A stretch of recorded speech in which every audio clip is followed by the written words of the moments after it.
অনেক রক্তস্নাত পথে শ্রমিকদের যে অধিকার সেটি ক্রমাগতভাবে প্রতিষ্ঠিত হয়েছে এবং এখনও বাংলাদেশ সহ পৃথিবীর বিভিন্ন দেশে যে অবিচার, অন্যায়, কায়েমি স্বার্থবাদী গোষ্ঠীরা করে থাকে মানুষ হিসেবে শ্রমিকদের উপর, সেটার বিরুদ্ধে লড়াই অব্যাহত আছে। আজও কিন্তু নিম্ন আয়ের মানুষ, যেটা বলি নিম্ন আয়ের মানুষ,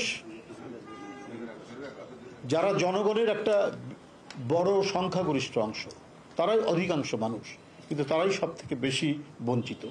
মূল্যস্ফীতির চাপ এবং দ্রব্যমূল্যের বৃদ্ধি, এটা যেন একটা বিশাল পাথরের মতো নিম্ন আয়ের মানুষ, শ্রমজীবী মানুষের উপর চেপে বসেছে।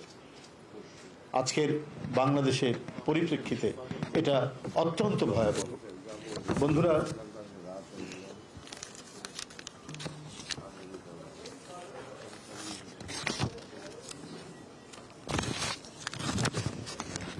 আগামীকাল বুধবার 1 মে ঐতিহাসিক মহান মে দিবস, বিশ্ব স্বীকৃত আন্তর্জাতিক শ্রমিক দিবস। 1886 সালে আমেরিকার শিকাগো শহরে হে মার্কেটে শ্রমিকদের রক্তস্নাত আন্দোলনের মাধ্যমে অর্জিত আন্তর্জাতিক শ্রমিক দিবস পালনের জন্য বাংলাদেশের সর্বকালের শ্রেষ্ঠ শ্রমিক শহীদ জিয়াউর রহমান বীর উত্তম প্রতিষ্ঠিত বাংলাদেশ জাতীয়তাবাদী শ্রমিক দল দুপুর 2:30টার সময় নয়াপল্টন বিএনপি অফিসের সামনে শ্রমিক সমাবেশ করবে এবং সমাবেশ শেষে একটি বর্ণাঢ্য শ্রমিক র্যালি এটা 3টার সময়, 2:30টা না, 3টার সময় নয়াপল্টন বিএনপি অফিসের সামনে শ্রমিক সমাবেশ করবে এবং সমাবেশ শেষে একটি বর্ণাঢ্য শ্রমিক র্যালি পল্টন থেকে শুরু হয়ে জাতীয় প্রেস ক্লাবের সামনে গিয়ে শেষ হবে। যিনি বলতেন, শ্রমিক হচ্ছে আমাদের উন্নয়নের চাবিকাঠি।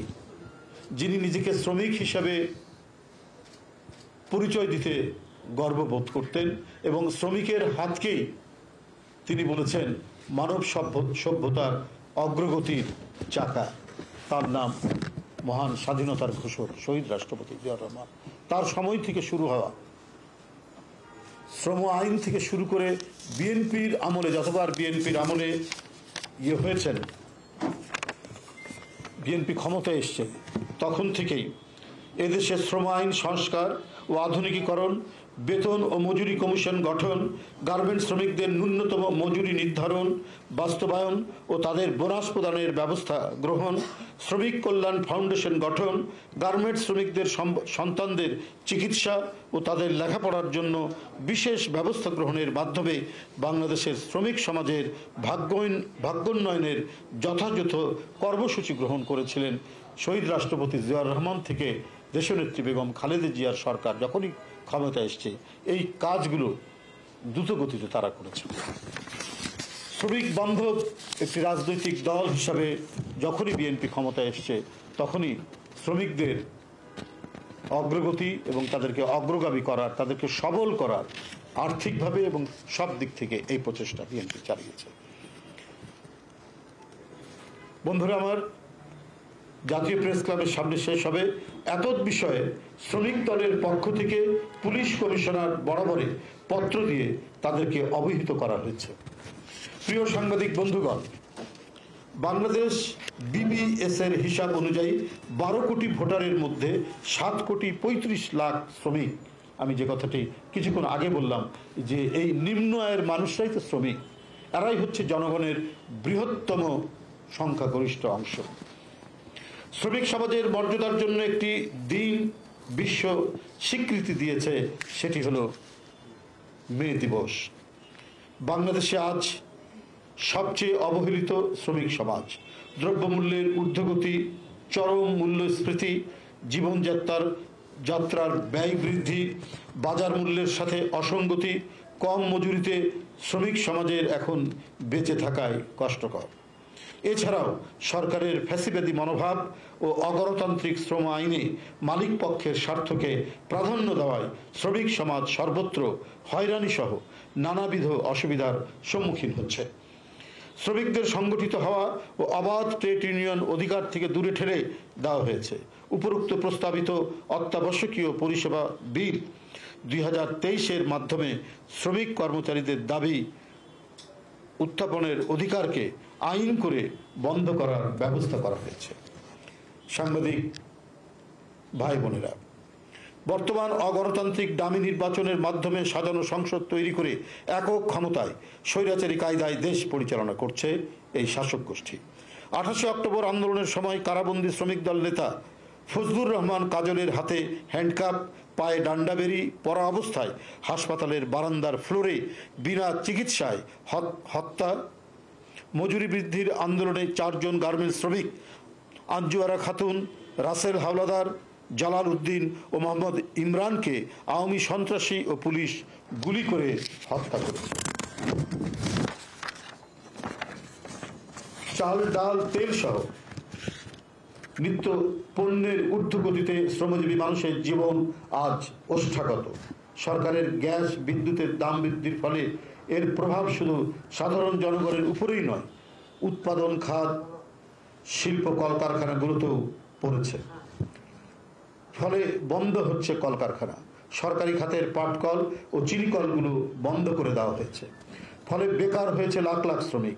মানবেতর পরিস্থিতিতে শ্রমিকদের পরিবার, টাকার অভাবে তাদের সন্তানদের লেখাপড়া বন্ধ হচ্ছে ক্রমাগতভাবে। অন্যদিকে সরকারি দপ্তরগুলোতে নিয়মিত পদ বিলুপ্ত করে আউটসোর্সিং নিয়োগ দেওয়া হচ্ছে। ফলে শ্রমের ক্ষেত্রগুলো ক্রমেই সংকুচিত হচ্ছে।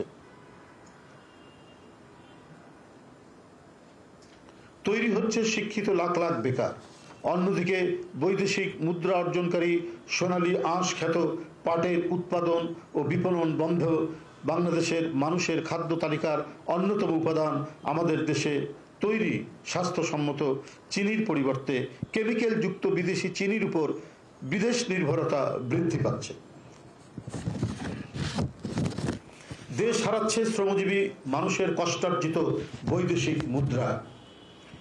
অবাধ ট্রেড ইউনিয়ন গঠন, এটা কি শোভন কাজ?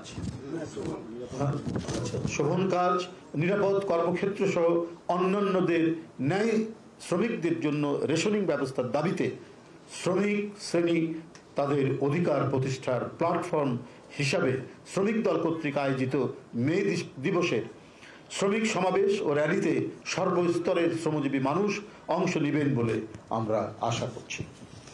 প্রিয় সাংবাদিক বন্ধুগণ, ইতিমধ্যে শ্রমিক দলের পক্ষ থেকে 12 দফা দাবি সম্বলিত লিফলেট, পোস্টার, ব্যানার ফেস্টুন করা হয়েছে। মহান মে দিবস পালনের লক্ষ্যে শ্রমিক দলের পক্ষ থেকে গঠিত 5টি উপকমিটি নিরলসভাবে কাজ করে যাচ্ছে। আমরা আশা করছি স্মরণকালের ভয়াবহ তাপদাহ উপেক্ষা করে অধিকার প্রতিষ্ঠার এই মহান দিনে শ্রমজীবী মানুষ তাদের দুঃখ, কষ্ট, যাতনার প্রতিবাদে শ্রমিক দলের সমাবেশে উপস্থিত হবেন এবং সেই সমাবেশে বিএনপির মহাসচিব মির্জা ফখরুল ইসলাম আলমগীর সহ শীর্ষ জাতীয় নেতৃবৃন্দ ও শ্রমিক নেতৃবৃন্দের বর্তমান শ্রম পরিস্থিতি নিয়ে বক্তব্য রাখবেন।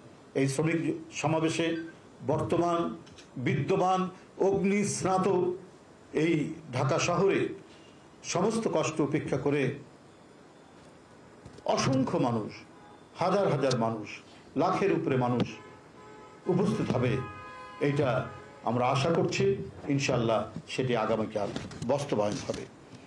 শ্রমিক দলের সমাবেশকে সফল করতে আপনাদের সর্বাত্মক সহযোগিতা কামনা করে ধন্যবাদ জানিয়ে আমার বক্তব্য শেষ করছি। এটাই হচ্ছে মূল বক্তব্য।